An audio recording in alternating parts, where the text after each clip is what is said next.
I think the biggest learning that I had, and by extension, JLL in my last capacity, was that it's not sufficient to take these companies and then just let them in the door. You can't hand one of your business lines the keys and expect them to drive. So one of the first cohort companies in UrbanLab was a robotics company, and we created a revenue sharing agreement with them. Any property that you get into through us, there's a revenue share. But the downstream incentives weren't sufficient enough. We didn't provide enough tools to the people who were actually interacting with the properties to then want to actually be able to do it. Most of them didn't even know about it. And that speaks to the size of an organization like that. But when you sit up in an organization, you sometimes forget you can't just speak something into existence, that you need a ground game. Welcome to Analyse Asia, the premier podcast dedicated to dissecting the pulse of business, technology, and media in Asia. I'm Bernard Leong, and PropTech used to be the talk of the town for the real estate industry. Where is PropTech heading in the world of high interest rates? With me today, Jordan Kostelac, CEO of Deploy, a serial entrepreneur and former director of technology for PropTech in JLL Asia Pacific. Jordan, welcome to the show. Bernard, thanks for having me. I love the conversation, Jeff, so I'm glad to be a part of one. Yeah, it was great to have that coffee chat last time when you came by Singapore. So this is probably a much more interesting conversation to start with, is to find out your origin story. How did you start your career? Well, I'm originally from Columbus, Ohio, in the US. Unlike you, I wasn't a great student growing up. And so even by standards of an 18-year-old, I was very immature. So when I finished high school, I started a job in a warehouse while I was muddling about trying to figure out what I wanted to be when I grew up. Spoiler alert, I don't think I figured that out until about a year ago. And I'm not convinced that I've fully grown up just yet, but we're all trying in our own ways. But yeah, look, I started in a warehouse, but I think where we are a bit similar is that we're kind of agents of change, if you will, never sort of content staying in one place. The nice way to put it is probably creatively maladjusted, though I think over the course of my career, a lot of people would just say I'm a pain in the ass. But when I was working in the warehouse, I was constantly suggesting changes. Oh, we should do it like this. We should do it like this. And then eventually just started making the tools myself. Started with simple keyboard macros, right? We were using these old sort of DOS-based systems, and you could do the function keys and make a keyboard macro, but that would allow me to get through 4 screens in rapid succession. That eventually evolved into me developing what we'd now call full-scale apps. And at the time, this was MS Access. So no one would call it an app by today's standards, but I was creating these effective set of tools, oftentimes without permission, but that allowed me to be better at my job. And then when other people started adopting them, they got better at their jobs, and the rising tide lifted all ships. And so doing that process of discovery, it helped resolve that question of what I wanted to be when I grew up. So for a while, or so I thought. So for a while, having been thrust into a sort of supporting role for business process re-engineering, I thought I wanted to be a management consultant. And I came to that realization in the very auspicious year of 2007 in the US. So right before the GFC hit. And so I was on track to finish my undergraduate and start a consulting career, but then the GFC hit, and basically the bar went even higher. You had to have a master's degree to really get into the management consulting world. So then I decided to pursue an MBA, but not content with doing it from a cubicle in Columbus, Ohio, I moved to a city in China that no one had ever heard of at the time, but now everyone knows, Wuhan. Did a year in Wuhan before moving to Hong Kong and starting the phase of my career, the beginning of this chapter of my career that we're in now, and I think we'll talk in more detail. And then how do you eventually end up in your present role as a founder of a couple of businesses? But before we get to that, maybe we want to talk about some of the things that you do, where you also was working with JLL PropTech as well. Sure. Yeah. So, because my warehouse background was in essentially supply chain management, but really it was process, right? And process, there's a sort of unfortunate reality of the past 2 decades that office work and factory work were really not far off from how they were perceived as, how they were measured and managed, right? To quote Peter Drucker.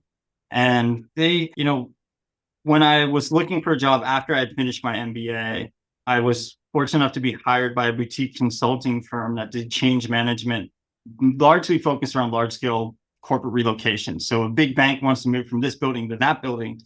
It's the same logistical planning as getting a box from one end of a warehouse to another to somebody's front door. And so that's where it all started. But that's when I started to move more towards change management. Change management evolved into change management and workplace strategy, which is what I was hired then to do at JLL. Again, whether you call it pain in the ass or creatively maladjusted, in that time as a change manager and a workplace strategist at JLL, I was constantly saying, oh, tech is coming for us, it's eating our lunch, blah, blah, blah.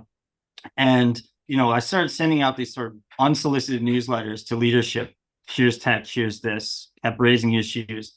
And eventually that led to them asking me to take that same change management and transformative methodology and turn that lens inward to JLL. And that was what the last 5 years, leading up to the year of founding Deploy, that was really what led to that job. And that job in its functional nature was basically sort of threefold. It was ecosystem engagement, which is what will have led to Deploy. So we'll come back to that.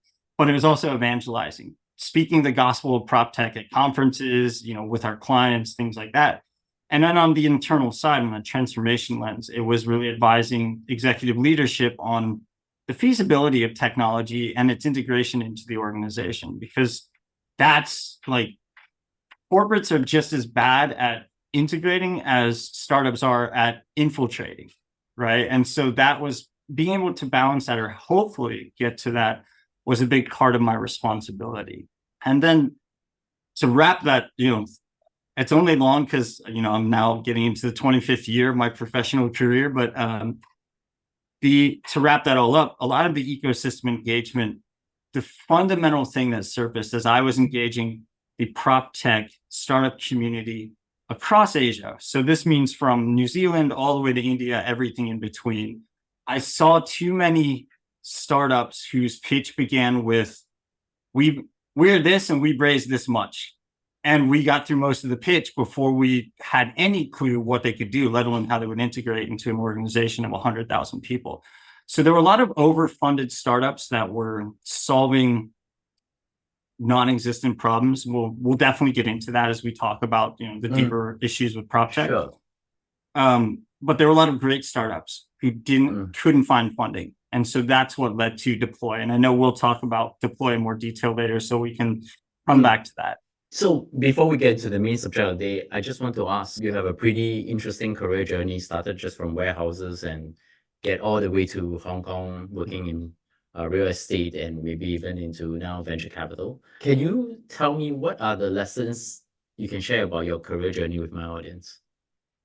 Look, the biggest lesson I learned was actually in the earliest days in the warehouse. It didn't always stick with me, but I want to say when I was 22, but honestly, I don't remember. I was too young to be promoted into a management role. That's what I know for sure, because I was asked, part of that responsibility was to coach people 2 and 3 times my age.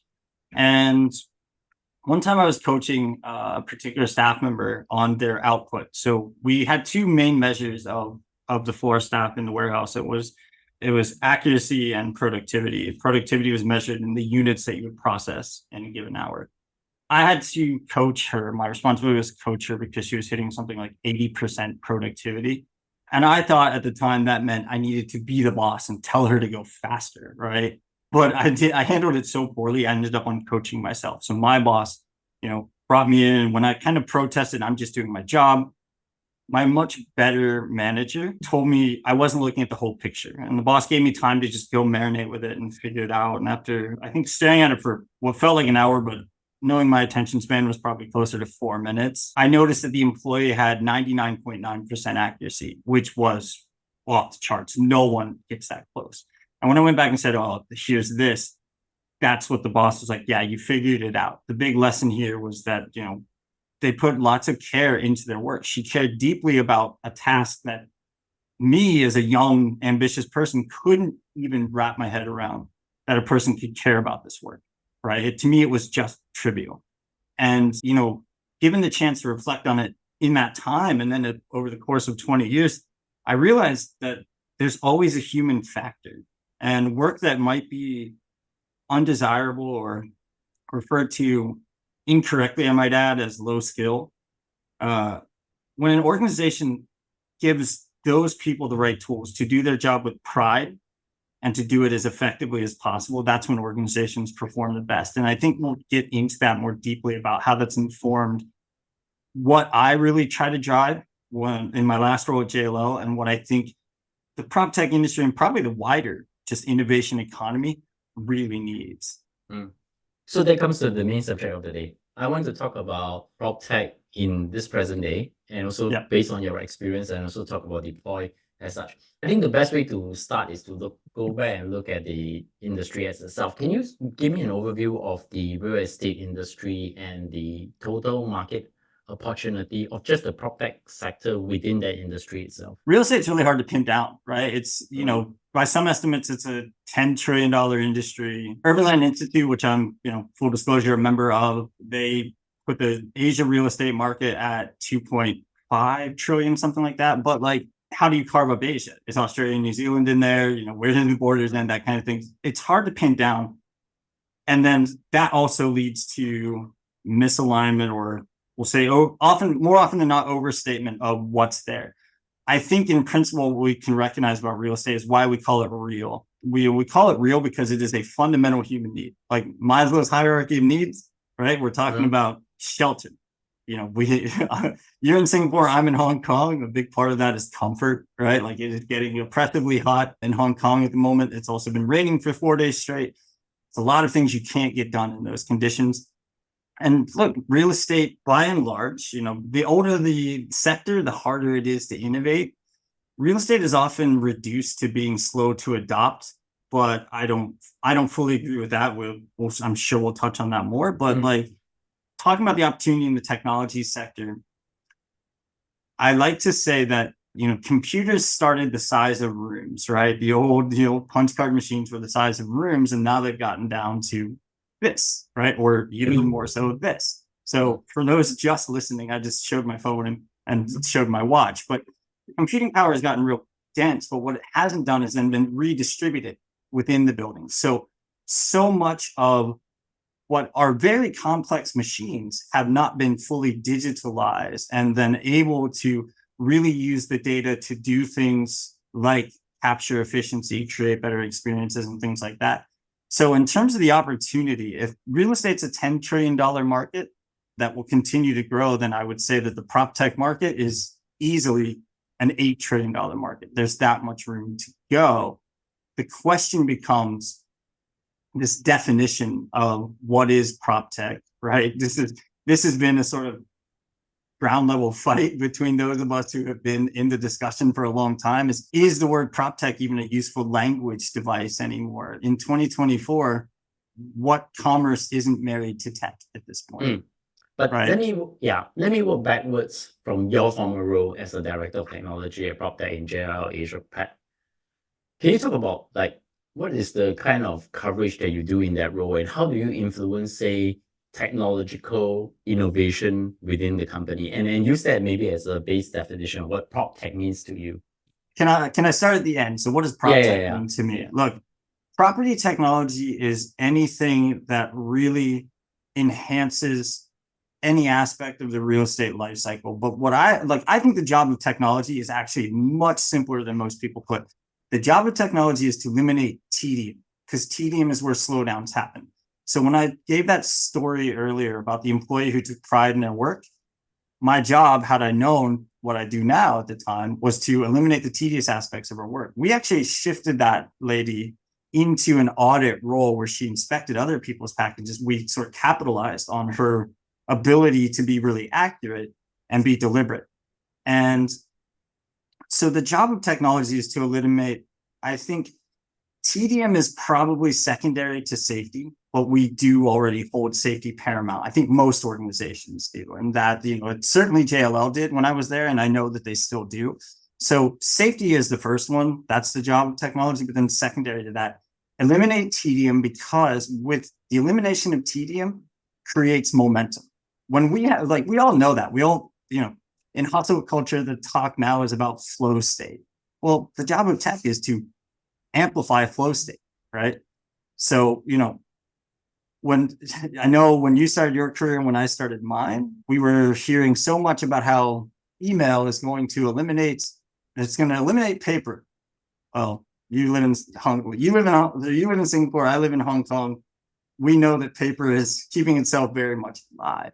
But that was the job, that is the mission, is eliminate that tedium. So anything that does that in the real estate life cycle, and where that opportunity sits the most is all the unseen things that happen in buildings. So the example I love to use is no one notices when a toilet is sparkling when they walk into it. So you go into a shopping mall or anything else like that, but everyone notices when it's disgusting, right? And so that, it's a bit graphic, so I apologize to listeners, but like the whole point is like there's a visceral connection there, but there's a thankless part of it that goes on in the background. So the more we can make those thankless tasks through technology efficient and effective, the better off the entire environment, which it is an extension of the environment, is going to be. And actually, that word environment is a really important one these days. You're seeing a big trend away from this portmanteau of PropTech and more to built environment technology, or technology for the built environment is really where the language of it's going. And I think I probably should just tell everyone that built environment is also a rather nuanced jargon for construction sites. Yes. As such, right? A lot of people, we call it the built environment, actually is construction tech, and we're seeing a lot of that. But maybe because I think JLL is in the management of the real estate, they touch us a little bit more on the higher level of the real estate industry within that supply chain itself. Can you talk about some of the projects you led at JLL and how does it maybe transform or help the company's operations across the different business lines? I think, like you said, right, technology doesn't need to be necessary, must always be a cool piece of tech, like maybe an AI or a IoT device, but also maybe it's just something very, very basic. It could be just something you digitalize, could be as simple as a form that actually improves a few people's work processes as such. Yeah, look, so I think the projects where a lot of my focus was, and so this all began in 2018. We have to sort of play back or remind your listeners that the sort of state of real estate and the state of venture and the innovation economy at the time, 2018 was before WeWork's S1 came out. So a lot of focus was on, how do we optimize spatial efficiency and how do we design better and more CapEx light? How does real estate become a less capital intensive sector by extension? And so, JLL at its core is still a transactions firm. All of the big property giants are. So I can speak to my experience at JLL, but whether it's CBRE, Cushman & Wakefield, Savills, Colliers, you can name any of the top firms, and they're all at their core transactions. Transactions will be the biggest part of their profit margins. But the annuity businesses, the things that really sort of keep the revenue stream going, are the property management, the facilities management. Those definitions, are two separate things as well. So property management tends to refer to who's taking care of the whole asset, the shared aspects of it. And facilities tends to refer to the narrower occupied space, servicing a specific client within space. They touch all those aspects of the life cycle, but a lot of focus is on transactions. So how are we capturing data, right? What data is being captured and how can successful models be replicated around the region? So a lot of my early focus was on transactional data, stock data, things like that. One of the big news as we're recording this is that CoStar in the US has just acquired Matterport. CoStar is often perceived as a technology company, but is more of a data aggregator than anything. And a lot of their processes are super manual. But the holy grail of Asia in particular is, and I've heard this pitch 1,000 times, is people wanting to build the CoStar of Asia or the Bloomberg of real estate for Asia, the same thing. And I know this is veering a bit away from the question, but it's a good point at which to sort of say this. Is, like I said, I've heard that pitch 1,000 times, but something that works in Singapore does not translate even as far as JB, right? Like just across the border in Malaysia, the data is not, organized or even oftentimes in ones and zeros. And so you try to transfer that around the region, complexities of all the languages and currencies and stuff. It just doesn't work the same as it does in North America. but that doesn't stop a lot of people from trying. And some days someone will crack it, but I don't believe that that's going to be anytime soon. But the other project I would want to mention is we spent a lot of time working on a project called Check It, which was an augmented reality inspection and maintenance tool. And there's some lessons that we can talk about from that around what mistakes corporates make when trying to integrate tech, and mistakes that startups make when trying to infiltrate, as I said before. But we were building this AR inspection maintenance tool because, as I said before, if you make the most tedious work better and more efficient, all that data that we would have captured also floats up. So in today's world, 99.9999 infinitely % of all inspection records are done on a sheet of paper. They go into a box file, and that's it. Everyone should want that data because all of that data is incredibly powerful, especially when aggregated. So we thought, let's capture that at the edge. Now, there's a lot of apps that do that. You can fill out a form right there on the mobile app, but filling out a form is still tedious, and it still sort of invites people to shorthand or to skip steps. So we made it a more interactive thing. Using the mobile device, you could walk straight up. You could basically be guided like Pokemon Go. You could be navigated directly to what you needed to inspect or correct. And you could go through and check everything and capture the data right there. What was interesting about it, and again, this was 3-4 years ago at this point, long before the AI boom was really starting to take off. What was interesting about it, we designed a system where when you confirmed what you were inspecting, which you could only do when you were exactly at that location, the shutter would snap and take a picture of whatever the device was. So the user wasn't squaring up on it like they were deliberately actively taking a photo. We called it passive image harvesting, right? It was basically that target would move on the X and Z axis so we could get different perspectives. So now you had data married with images, which would have created a really sophisticated data set, especially when you think of thousands of people doing thousands of actions every day. So that was a big one, but it's also a sort of bittersweet thing for me because so it never really got off the ground before I left JLL. And funny enough, like one of the big lessons is the local developer that we worked with in Hong Kong kind of took their own version of it and then started shopping that around. And, it's one of those things that like the original developer who I connected with and brought into JLL didn't necessarily have the resources to litigate, but that local developer here in Hong Kong that sort of took and ran with it has since won a PropTech award for this product. So there's something there, but it was just in the sort of stagnation of trying to integrate it into a huge organization like JLL that the two original parties weren't able to capitalize effectively. I think that's a good lesson to learn about sort of like how you want to bring technology from what you mentioned about the startup technology into a 100,000 people kind of environment is a little bit different. Even when I was Warhub, we took something a bit more simpler to try to deal with the QA inspections as well.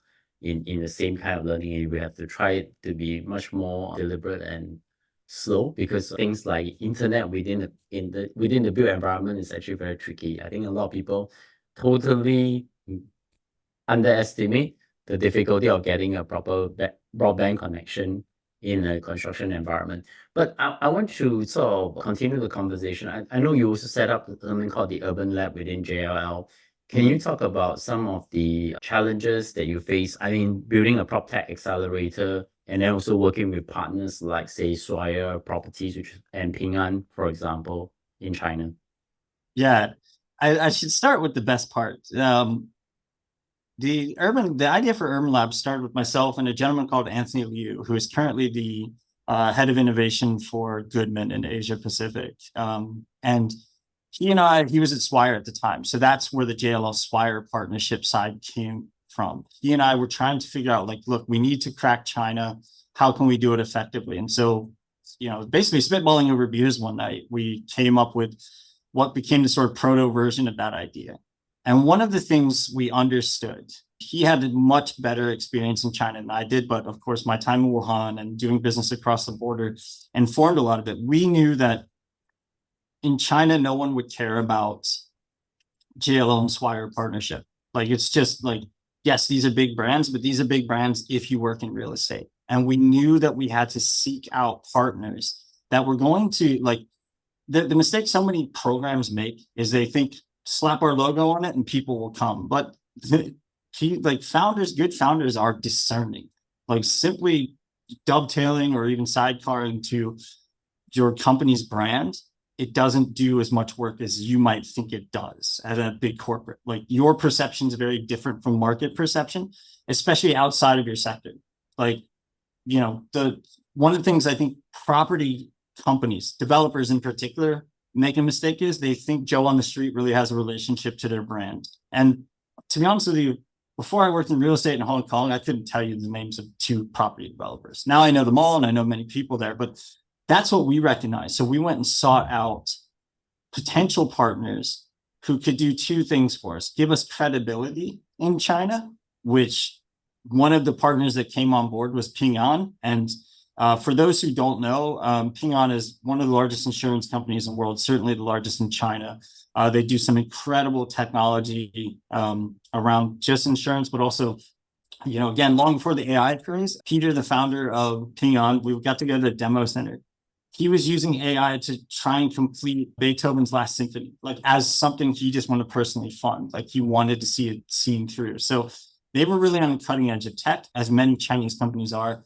That gave us credibility. We also were working with some other partners that I can't mention because they eventually dropped out, but we were very strategic and very deliberate in how we brought in the partners. And I think that that was the big success, is having a plan of action and layers of contingency, because it all the way up to the last minute, it was 4 partners and then one had to drop out.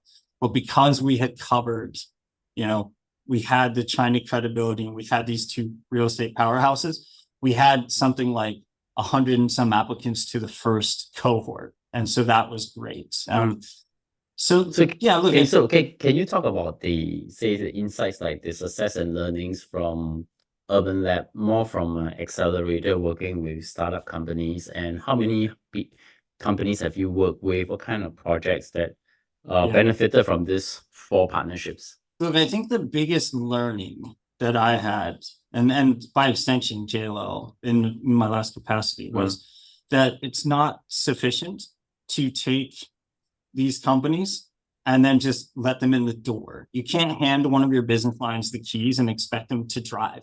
So one of the first cohort companies in UrbanLab was a robotics company, and we created a revenue sharing agreement with them.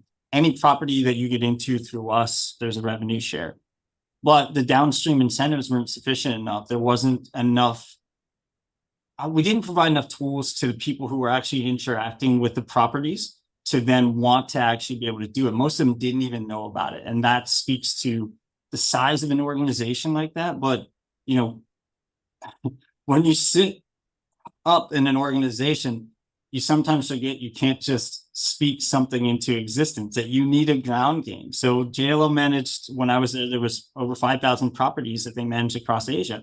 This should have been a huge windfall for that company, and it wasn't, because we just kind of plugged it in, and then, you know, we tried to foster it. We did educational sessions and things like that, but unless you make it a very frictionless and incentivized experience, it's not going to take off. So I think that's a big lesson that calls back to what I was saying earlier about startups infiltrating. It is not enough to get in the door of a large corporate. What the one piece of advice I will give every startup interacting with any corporate, not just JLL, is establish chill metrics and timelines for when you get out of these discussions, because huge corporates, by no malicious intent, can become a black hole. And that evokes this idea of like you get sucked in and you disappear, but it's actually worse than that for startups, because you get orbited around and around for so long, and it's with the best intentions. I can say that because I wanted to see these startups succeed, but it's meeting after meeting after meeting, which is, it's a resource drain for the startup. Obviously, their time is their resource. Well, funny enough, the irony of it is it's also a resource drain for the corporates, because it's a lot of overpaid people having meetings that could have been emails, right? And again, no hard decision making. And I think on the other side of that, from the corporate side, You need to establish your own kill metrics. You need to establish your own path to outcomes. Like that's what often doesn't happen. So there's often no responsible party at the end of a discussion around integration of these technologies. And so everyone wants to sign their name to the success, but no one wants to, sign up to be the one that says, okay, I will put the implementation plan into place. I will secure the funding. All of that still has to happen inside the walls of an organization as well. So you highlighted a misconception and what the advice that you would give to a startup in handling big companies. And I think it doesn't just work with just PropTech with JL, but it also work with a lot of other sectors. What criteria would you use to evaluate and invest in this kind of early stage PropTech companies? Look, it's a sort of typical boilerplate. The first one is compatibility with the organization. That, this is where when a lot of my job at JLL functionally for the ecosystem interaction was helping people understand that like we do or we don't do that, right? So a company I ended up investing in personally came to us with a construction technology solution. And we, I had to explain to them, I was like, you might see us at construction projects, but we're the construction project managers. And we're not a point of insertion for you. And so a lot of it's helping navigate the complexities of the fact that all big corporates aren't really a single entity. They're not a hive mind. They're a bunch of business lines that carry the same flag. That was my experience, not just at JLL, but many of the corporates that I advised during my management consultancy days. And that's where I would just say that, when you're trying to work with a big corporate, you need to, going back to the evaluation framework, that you are looking at basically answering to how you fit in. So doing your homework to know, like, hey, this is the business line I think we can serve. And this goes back to a very important lesson that my friend Anthony I mentioned earlier really tries to impart on a lot of the startups in the ecosystem and that he works with is know the outcomes. That way you know who the customer is. Like if you don't know the outcomes you're delivering, if it's just a sort of ambiguous, I want to work with JLL and slap their logo on my deck, doesn't work. But if you say these are the outcomes, someone in a position like mine can go, this is who you talk to. And if you don't get a definitive answer from them, just move on, right? Mm-hmm. The other thing that we really looked for beyond that was scalability, right? Everyone's looking for the upside. What is the potential? Do they, can this go beyond the borders of the example I used earlier? Transactions data is easy. It's not easy anywhere. It's not easy in Singapore, but it's much easier in Singapore than it is in Thailand or Vietnam. And so, it's things like that. Does it have transferability? Yeah, and beyond that, it's just the general state of the organization. Do we like the founders, right? This is the typical question. Do we like the founders? Do we vibe with them? And, are they running an effective business and not just a grand idea? So maybe just to summarize the conversation, what are the current trends that are shaping PropTech industry in the Asia Pacific? Given now commercial real estate is in a little bit of buying because of hybrid or remote work, you'll call it. Yeah. That's a generous way to put it. I think given the current state, look, I'll say it. I'm lucky to be an independent operator now where I can say it's bleak. Like the state of commercial real estate and even residential real estate is fairly bleak. It's especially bleak in Hong Kong, and not just because we have a lot of storm weather right now. Look, it's rough. It's rough because of interest rates. It's rough because of oversupply. The trend shaping property technology, I want to start with the trend that's dying, which is really an important one.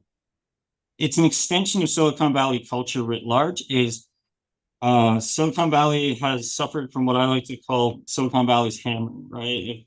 Basically, Maslow's hammer being if the only tool you ever know is a hammer, everything is a nail.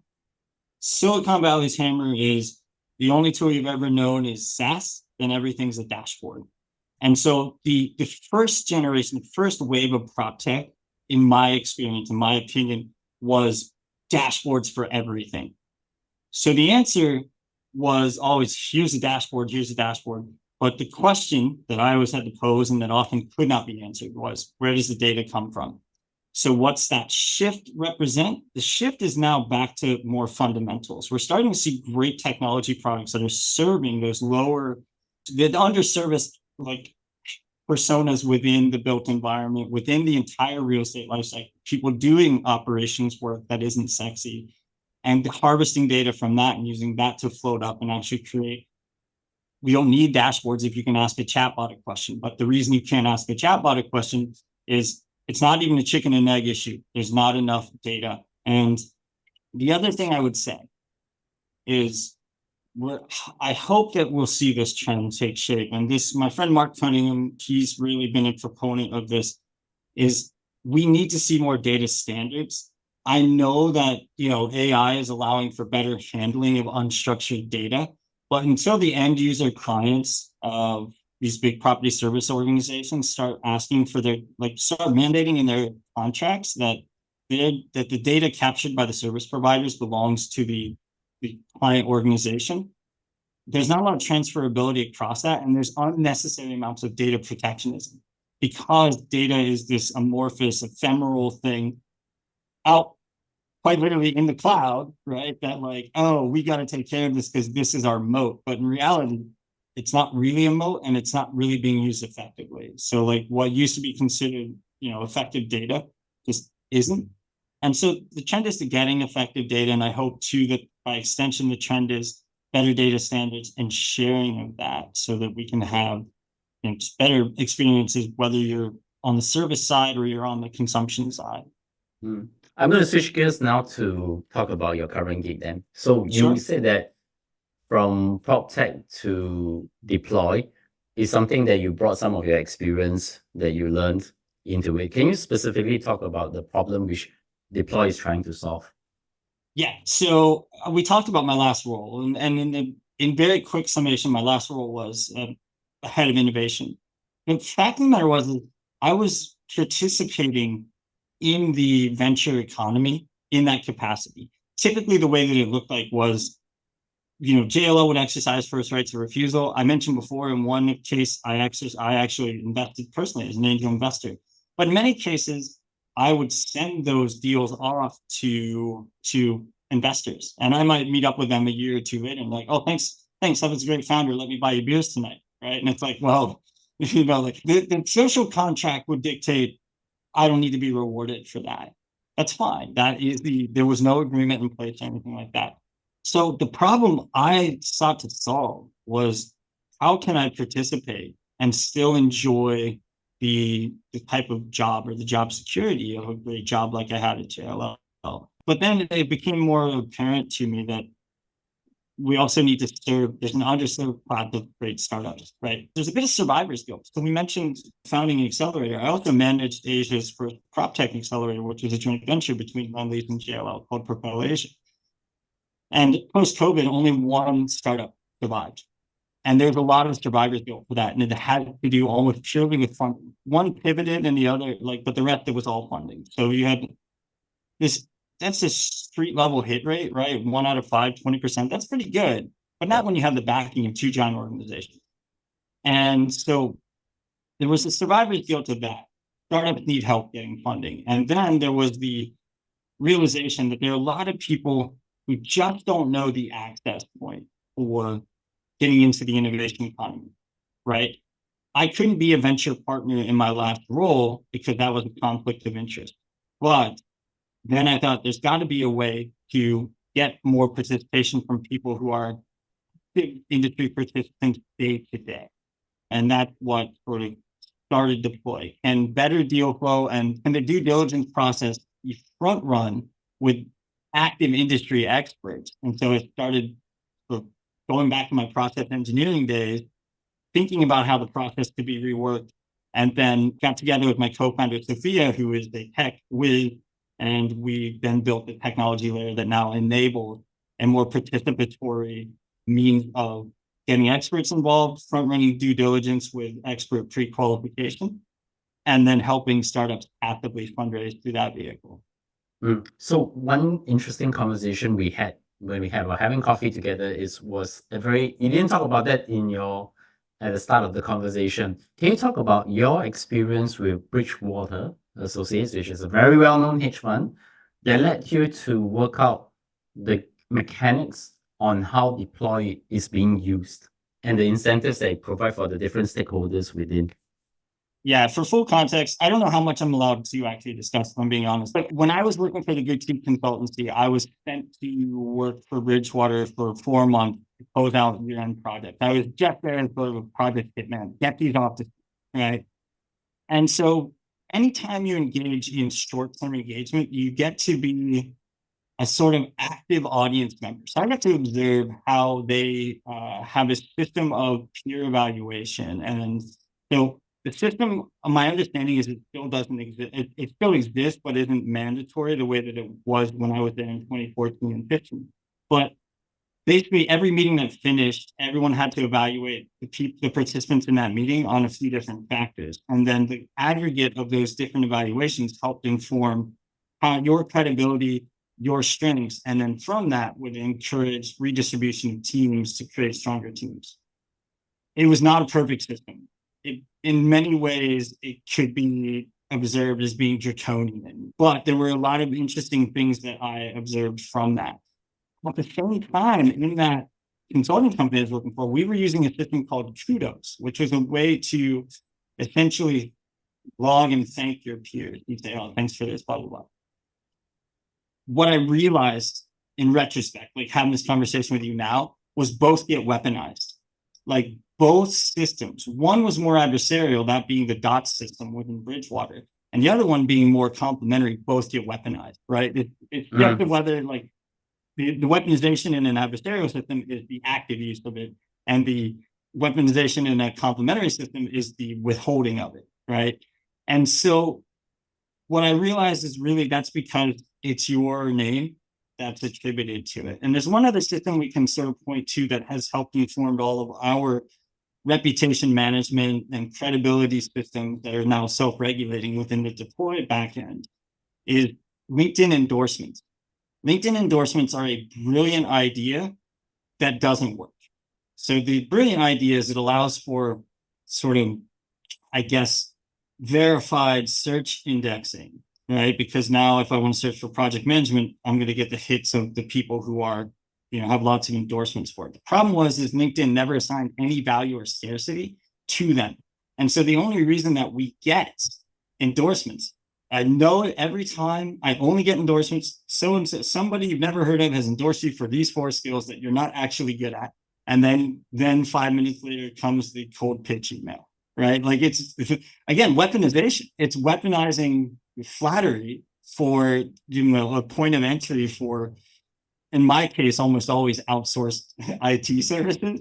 But yeah, it's a combination of all of those systems. And what we did was we created anonymized and double blind layers, trying to pull the best aspects of all of those so that, from Bridgewater and the Dots system, it's peer evaluation, but you don't know who you're evaluating. You're just evaluating the sort of work that's been done. From the Kudos system, it's basically looking at how do you sort of calibrate against, what is over positivity or over negativity. You're still looking for outliers. That is early stage venture investing.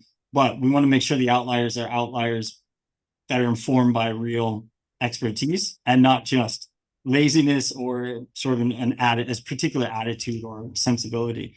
And then for LinkedIn, being able to actually then index that and organize that information in a meaningful way. That's how all of that's informed. But the last thing I'll say, respected to Bridgewater, is it was an incredibly powerful system. It was a great system, but what I don't believe, having done change management and transformation work for large corporates all over Asia, is it's not something you can plug in, you can integrate into an existing organization. It only works when sort of starting from zero or in a very sort of hermetic organization like a hedge fund. And so, yeah, I hope that we can take the best parts and make them work to people's advantage. I think a lot of the thing about the system by Bridgewater is now being laid out in a book called The Fund. So I think it's pretty much public how it works. I would say a more diplomatic way of saying is that, what Ray Dalio is doing with that particular system is no different from a Chinese Tauke, or we call big boss micromanages his entire team. It's exactly that kind of cultural. Maybe that's also the reason why he likes China so much. Well, maybe just to add a little bit more, what is the value proposition for funds to work with deploy? And also tell me how you all select your scouts and experts within the application itself. Yeah, so the value proposition for funds to work with Deploy is unrivaled reach. Essentially, Deploy as a product for our clients is a scout network in a box. Most venture funds don't have scout networks because the upfront costs are prohibitive. I mean, we're talking millions of dollars and essentially what are sunk costs, right? Like if you think of how a scout network breaks down, and I'm only laying this out for those in your audience who might not know, but essentially you're giving escrow accounts to a number of people who you think can reach potential deals that you don't have the people power to reach for currently. But those escrow accounts, essentially what they amount to, it's not a fair comparison, but it's a bunch of roulette bets, right? People are placing bets for you with your money, and then hopefully one of them pays off. And yes, the power law kicks in here, and you're still, just 3% of your wins are going to be the ones that cover 97% of your portfolio. But, the value proposition we offer is through our tech-enabled work, you're able to have hundreds of scouts, if not thousands of scouts. So if we use Southeast Asia as an example, you can have an office in Bangkok and still not be at all the events going on in a single night, even if you have 10 people in that office, because the traffic, the distribution of them. That's equally true in Saigon, in Jakarta, in Kuala Lumpur. Geographic coverage is so difficult here, but then just domain expertise and the ability to rapidly diversify is only becoming more important. And our system offers both of that through the network effect. And then through all the things I just laid out without trying to give away too much of our special sauce, the peer-to-peer evaluation models that all of our deals go through. That's the other part that in today's world, most of the time experts are brought in at the end of the due diligence process. And the sunk cost fallacy typically will override the expert's opinion. I know that because I was the expert for so long. I still am. I'm still asked a lot of times to look at property technology deals for investors. And short of waving my hands and going, this is like Theranos type of fraud, they just go, well, we got to deploy the capital, which is why it's a great name.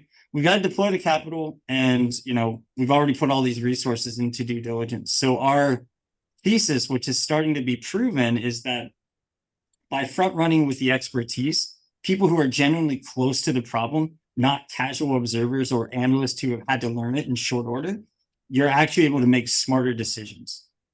The other thing that I think we solve for funds is so much of their deal flow is often just an email. Hey, Bernard, check this out, PDF attached, which means you are like, even if you have a cursory understanding of whatever problem they're trying to solve, you don't know the nuances enough, and it's really still a gut check. Venture investing, especially in a non-zero interest rate environment, has to be more than just intuition at this point. It has to be a little more sophisticated, and we've created the tools to do that. So one more question before my traditional closing question. So Sure. How does the product work, and where is Deploy at the moment? So Deploy we just broke 100 scouts. We're about 2 months into our public beta. We spent about a year building the foundational tech. The product works simply by our scouts. And you asked how our scouts are screened and monitored. The reason we spent a year building foundational tech is the system has to be self-regulating so we can start bringing on other participants. We started in property technology vertical because myself and one of our advisors could be the backstop if bad deals were getting past our peer-to-peer evaluation system. We would know the machine was broken if it got through, if bad stuff got through. And we intentionally chucked bad stuff in to see what happened, right? You got to poison the well a little bit to figure out what's going on. So in terms of how we now do our scouts are only invited by other scouts. So you have to use an invite code. But what makes that interesting is we can also socially graft. Socially graft, not graft, although graft works as well, right? Because we're adding to our network. We can socially graph the points of origin and spheres of influences. It also means we can fence them off. So if some of our clients want to have a particular network or want to tap very narrow bits of expertise, they can actually have a sort of ring-fenced group, almost like an SPV, but without all the additional commitments. So the way that our app works from a supply side is people who are attending events in any discipline and might be meeting startups that they find interesting. Should they meet one that they find interesting, they simply pull out the app, have that startup scan a QR code, or they share it through, through AirDrop or whatever. And that startup then signs up through a web portal. And that's now attributed to the scout that found it, the participant in our network that found it. After that, the scout's role becomes basically guide, right? They start by scouting and finding, and then they guide the startup to making sure that their pitch is kind of showtime ready. We're not quite to the YC level of sophistication for applying or anything like that, but the scout is there to say, hey, you're asking for $4 million free product is a bit ridiculous. The scout has to say, yes, I'm going to now sponsor you to go in. And sponsorship on our platform means using some of your ability to submit future deals. So there's a backend token management system that we won't get into the complexities of today, but you have a limited amount of deals you can put forward before we throttle that.